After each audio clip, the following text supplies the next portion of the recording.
सोचा था 2023 के अंतिम तक माँ बाप को कामयाब होकर दिखाऊंगा, लेकिन 2024 आने वाली है और कामयाबी का कुछ पता नहीं। ऐसा क्यों?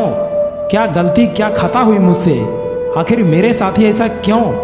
दोस्तों, शायद आप भी वही गलती कर रहे होंगे जो कुछ साल पहले राजू ने किया था। लेकिन कौन है ये राजू?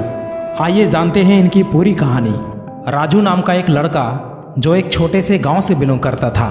पिताजी सुबह 4 बजे उठकर चाय का दुकान लगाते और माताजी खेतों में काम करके अपने बेटे को पढ़ाने के लिए पटना भेज दिया। पिताजी का बस यही एक छोटा सा सपना था कि बेटा पढ़ लिख कर कोई सरकारी नौकरी करे, मेरी तरह 12-13 घंटे काम न करे।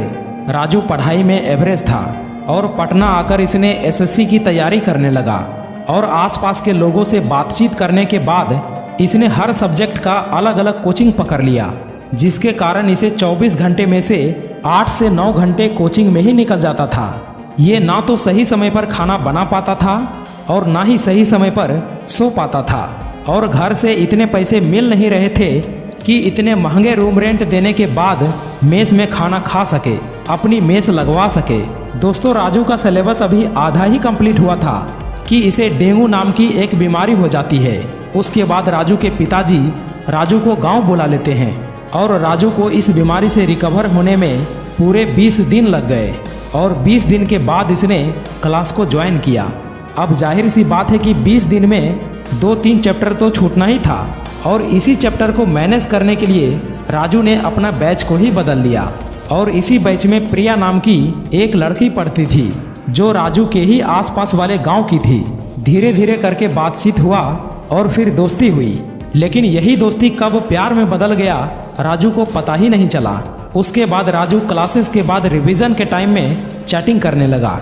पढ़ाई करता भी था तो एक हाथ में किताब और दूसरे हाथों में व्हाट्सएप चैट ओपन रहता था, जिसके कारण सिलेबस कंप्लीट होने के बाद भी इसे लग रहा था कि भाई मैंने कुछ नहीं पढ़ा है।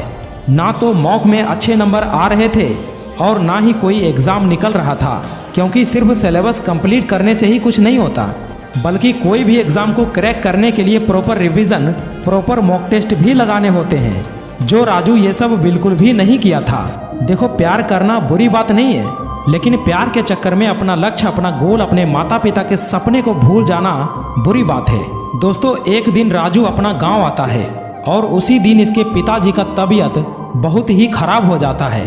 लेकिन हमेशा की तरह सुबह 4 बजे राजू के पिताजी चाय का दुकान खोलने के लिए चले गए।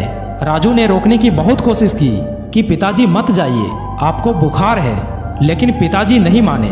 वो दुकान खोलने के लिए चले ही गए और बोले कि बेटा, हम डेली कमाने खाने वाले हैं, अगर नहीं जाएंगे तो तुम्हारी फीस और रूम रेंट कहाँ से आएंगे?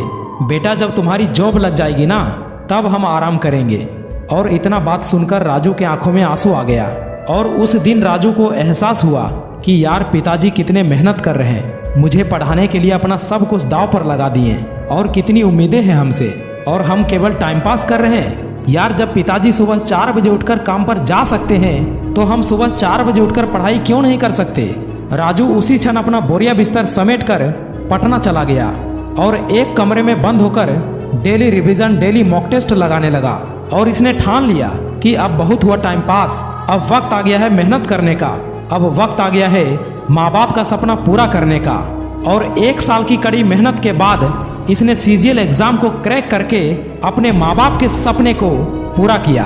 तो जब भी तुम्हें मोटिवेशन कम होने लगे, जब भी तुम्हारा मन हारने लगे, जब भी तुम्हारा मन पढ़ाई से भटकने लगे, तो एक बार अपने माँ बाप के चेहरे को याद करना, उनकी गरीबी, उनके संघर्ष, उनकी परिस्थिति को याद करना, मोटिवेशन भर भर के आएगी।